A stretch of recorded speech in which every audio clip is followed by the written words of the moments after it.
कपड़े धोने वाली बहू। शादी के पहले से ही विभा को कपड़े धोने का बड़ा शौक था।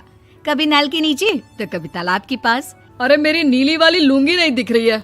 विभा की अम्मा, कहाँ रखी है लुंगी? अरे वो तो विभा ने परसों ही धोकर रखी थी आपकी अलमारी में, देखो वहीं होगी। वो ना मैंने आज धो दी, मुझे लगा कि गंदी हो गई होगी।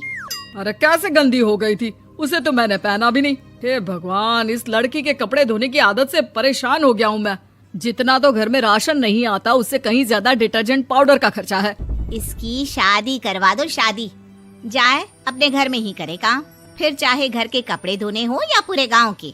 हाँ ठीक बोल रही हो, देखता हूँ मैं कोई लड़का। वो दिन भी आ जाता है जब विभा को देखने लड़के वाले आ जाते हैं। लड़की मुझे अच्छी लगी।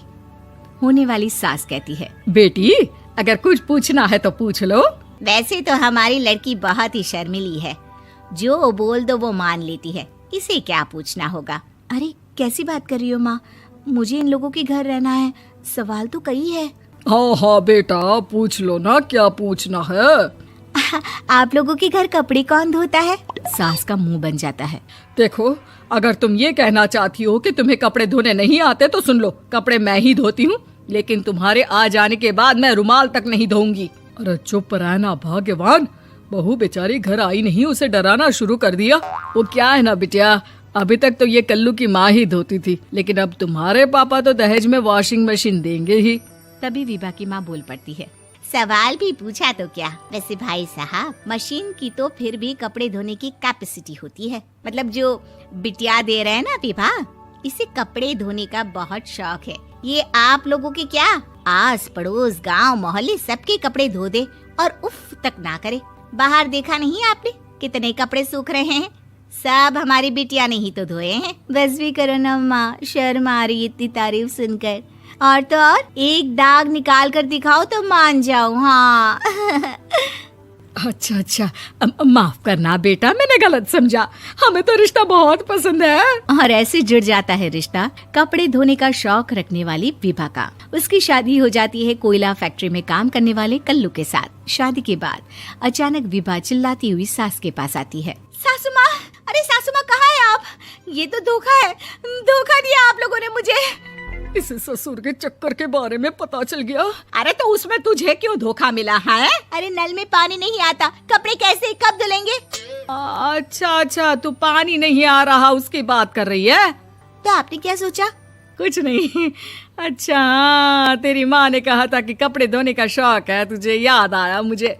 शौक बोलकर कपड़े धोने वाले मेरे जुनून को कम ना आके सासू माँ, कपड़ा धोना मेरा गुरूर है। तभी पति भी वहाँ आ जाता है। अभी मैंने इसे सनी देओल की फिल्म दिखाई है, उसी के डायलॉग मार रही है माँ। अच्छा सुन, साफ बता रही हूँ, पानी सुबह 4 से 6 और शाम को 10 से 12 आता है, समझी? विभा टाइमिंग सुनकर हैरान हो जाती है। ये क्या भूतों का मोहल्ला है? सुबह 4 बजे उठकर कौन कपड़े धोता है? 4 बजे टंकी में पानी जाता है, फिर सारा दिन धोना ना, किसने मना किया? अरे कैसी बात कर रही हैं? 200 लीटर की टंकी में कितने कपड़े धो लूंगी मैं? सुबह ही उठ जाऊंगी मैं। अब क्या था, विभा सुबह 4 से लेकर रात के 12 बजे तक कपड़े ही धोती रहती। एक रोज सास पड़ोस से निकलकर कहीं जा रही होती है कि साथ वाली कहती है, हाँ कल्लू की माँ, जरा ये बताओ कि 2 साड़ी है, 2 ब्लाउज और एक पेटीकोट और एक नाड़े वाला लंबा कच्छा। हाँ तो? अरे तो क्या, कितना लोगी धुलाई ये बताओ। धोबन दिख रहे हैं हम क्या? हमारे पति सरकारी नौकरी से अभी रिटायर हुए हैं और बेटा सुपरवाइजर है कोयला फैक्ट्री में। धोबन समझ रखा है हमें।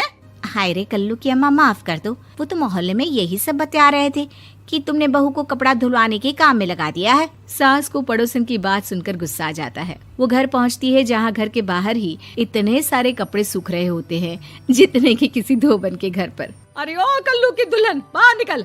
माँ जी यहीं आ जाओ, बाथरूम में चादर धो रहे हैं हम। अरे अभी हम धोते हैं, तुमको बाहर निकलो। ये आस पड़ोस वाले बोल रहे हैं कि हम बहू से कपड़े धुलवा कर उसे कपड़ा धोने वाली बना दिए हैं। अरे छोड़ो ना माँ जी, किन लोगों की बातों में आती हो? आस पास के लोगों का तो काम ही होता है कि वो किसी तरह सास बहू को लड़ा दे। बहू सारे घर के कपड़े धोती है, ये क्या कम है? बोलिए। सास को भी लग जाता है कि वो बहू का ये सनकीपन नहीं छुड़वा सकती, इससे अच्छा है कि खुद ही चुप हो जाए। एक रोज सास और बहू मंदिर जाते हैं, जहाँ सास की साड़ी वहाँ खड़ी भीख मांगने वाली से मिलती है। माँ जी क्या बात है, आपकी साड़ी उस भिखारन से कितनी मिल रही है ना? हाँ हाँ देखो तो, दोनों की साड़ी मिल रही है। क्या बात है कल्लू की अम्मा, तुम खुद को तो अफसर की बीवी बताती हो और ऐसी सिंपल सी प्लेन साड़ी पहनकर घूमती हो। सिंपल और प्लेन नहीं है ये साड़ी। तो क्या सोने के धागे से फूल बने हैं? कुछ भी सासू माँ, कुछ भी। हाँ बने थे इस साड़ी में सोने के धागे से फूल। मेरे पति लेकर आए थे मद्रास से स्पेशली मेरे लिए 10,000 की। ताहे भाई साहब इस भिखारन के लिए भी सेम टू सेम साड़ी लेकर आए होंगे 10,000 की। सास उस वक्त तो कुछ नहीं कहती, लेकिन बहू के साथ घर आती है और अलमारी से एल्बम निकाल कर लाती है। ये साड़ी देख रही है, ये वही साड़ी है जिसे मैंने अभी पहना था। इस साड़ी में ये जो चमकदार फूल दिख रहे हैं ना, ये सोने के धागों से काढ़े गए हैं। लेकिन तू लोकल वॉशिंग मशीन ब्रश से घिस घिस कर सारे फूलों को निकाल कर साड़ी प्लेन कर दी। मुझे माफ कर दीजिए सासू माँ। और तो और, जब मैंने तुझे तेरी गलती के लिए कुछ नहीं कहा, लेकिन तूने तो सबके सामने मेरा मजाक ही बना दिया। क्यों? बहू को समझ में आ जाता है कि अब से उसका कपड़े धोना बंद।